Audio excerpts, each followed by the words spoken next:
सबको जय मसीह की। Gospel of Christ church ministry में एक बार फिर से आपका स्वागत है। आइए परमेश्वर के पवित्र वचन से हम पढ़ेंगे गलातियों की पत्री, उसका 5 अध्याय और उसका 1 वचन। यहाँ पर इस तरह लिखा है, मसीह ने स्वतंत्रता के लिए हमें स्वतंत्र किया है, अंत इसी में स्थिर रहो और दास्तव के जुए में फिर से ना जुतो। परमेश्वर इस पाक कलाम के पढ़े और सुने जाने पर हम सबको आशीष और बरकत दे।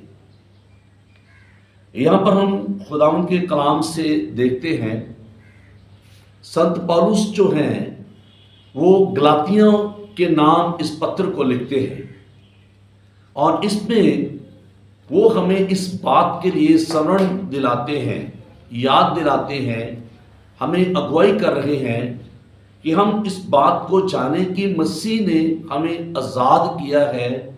किस कारण आज़ाद किया है, क्यों आज़ाद किया है।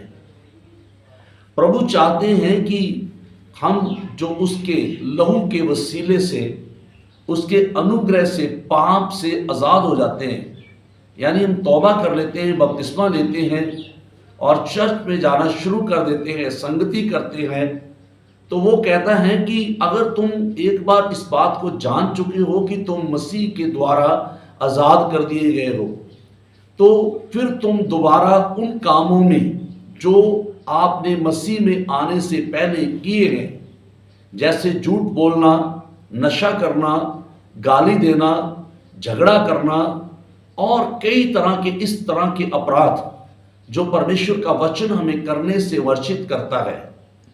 और वो कहता है कि ऐसी बातें जो आपने मसीह को जानने से पहले की हैं, और यदि आपने मसीह को जान लिया है, मसीह ने आपको इन चीज़ों से आज़ाद कर दिया है।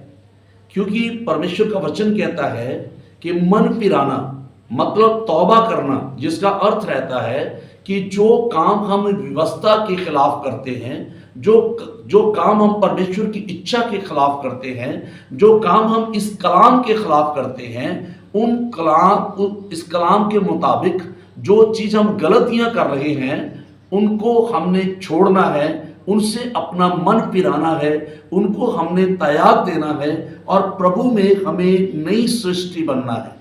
तो यहाँ पर पौलुस कहते हैं कि मसीह ने तुम्हें आज़ाद रहने के लिए आज़ाद किया है कि तुम फिर से वो काम जो आपने इस दुनिया में पाप के रूप में किए हैं, वो फिर से दोबारा ना करो।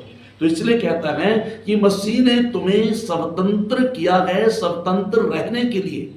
मसीह ने तुम्हें आज़ाद किया है आज़ाद रहने के लिए। आज बहुत सारे लोग ऐसे हैं जो प्रभु में आ जाते हैं, वो तौबा करते हैं, बपतिस्मा लेते हैं, लेकिन फिर से अपने पुराने कामों के अंदर चले जाते हैं, फिर से अपने पुराने स्वभाव के अंदर चले जाते हैं। तो पौलुस कहते हैं कि तुम्हें इस चीज का ध्यान होना चाहिए कि मसीह ने तुम्हें आज़ाद क्यों किया है, मसीह ने तुझे आज़ाद किस लिए किया है। तो हमें समझना चाहिए कि मसीह ने हमें आज़ाद रहने के लिए आज़ाद किया है।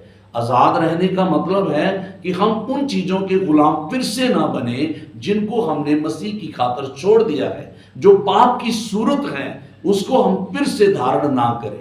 तो खुदा का बंदा कहता है कि तुम फिर से गुलामी के जुए में ना जुतो, यानी फिर से उन बुरे कामों के अंदर ना चले जाओ, फिर से उनके गुलाम ना बनो। क्योंकि प्रभु ने अपनी जान दी है, परमेश्वर ने अपना लहू बहाया है, परमेश्वर ने हमसे प्रेम किया है, अपना इकलौता पुत्र दिया है और हमें इसलिए उसने छुड़ाया है ताकि हम निजात पाएं। उसने हमें इसलिए आज़ाद किया है ताकि हम उसके राज्य के वारिस बने। उसने हमें इसलिए आज़ाद किया है कि हम पवित्र प्रजा बन जाए, उसकी कौम बन जाए, उसके लोग बन जाए और उसके साथ उसके राज्य में रहे। अजीजों, अगर हम इस बात को समझेंगे तो हम पाप को फिर नहीं करेंगे, हम पाप में फिर से वापस नहीं लौटेंगे। हमें आज प्रभु के पास लौटना है। अगर हमसे ये गलती हुई है, कहीं हम तौबा करने के बाद, बपतिस्मा लेने के बाद हम वापस उन कामों को करने के लिए चले गए हैं, फिर से हम उन बुरे कामों को कर रहे हैं, फिर से झूठ बोल रहे हैं, नशे में चले गए हैं, फिर से व्यभिचार में गिर गए, फिर से लालच में चले गए, तो आज हमें इस वचन के आधार पर इस बात को समझना है कि प्रभु ने हमें ये काम करने के लिए आज़ाद नहीं किया। परमेश्वर ने हमें आज़ाद किया है आज़ाद रहने के लिए, यानी हमें पाप के गुलाम रहकर जीवन नहीं गुजारना। यही खुदावंद की इच्छा है, यही परमेश्वर की मर्जी है। तो मैं विश्वास करता हूँ इस वचन को आप ज़रूर मेडिटेट करेंगे, ज़रूर आप सुनेंगे, और अगर आप महसूस करते हैं इस वचन के आधार पर कि हाँ मैं गुलामी में चला गया हूँ, मैं फिर से संसार की बातों के गुलाम हो गया हूँ, मैं फिर से इन अभिलाषाओं में फंस गया हूँ, तो मैं विश्वास करता हूँ आप जरूर प्रभु से प्रार्थना करेंगे कि प्रभु मुझे आज़ाद कीजिए, फिर से मैं आज़ाद रहना चाहता हूँ। मैं भी आपके लिए प्रार्थना करता रहूँगा कि आपको प्रभु आज़ाद करे, आज़ाद रहकर अपनी इच्छा पर चलने की कुव्वत दे, क्योंकि प्रभु ने हमें इसीलिए आज़ाद किया है। खुदावंद इस वचन के वसीले से आप सब लोगों को आशीष और बरकत दे। हम फिर एक दूसरे के रूबरू होंगे एक नए कलाम के साथ, एक नई वीडियो के साथ। मैं आप सबका एक बार फिर से gospel of Christ church ministry में स्वागत करता हूं और दुआ करता हूं कि प्रभु इस वचन के द्वारा आपको आशीष दे, आप कभी गुलाम ना रहें। अगर आप गुलामी में कहीं चले भी गए हैं तो प्रभु आपको उसमें से बाहर निकाले, मगर आपको ये याद रखना है कि परमेश्वर ने हमें आज़ाद किया है आज़ाद रहने के लिए, और परमेश्वर चाहते हैं कि हम फिर से संसार की अभिलाषाओं में, बुरी बातों में उनके गुलाम ना बने। खुदावंद आप सबको बरकत दे। God bless you all.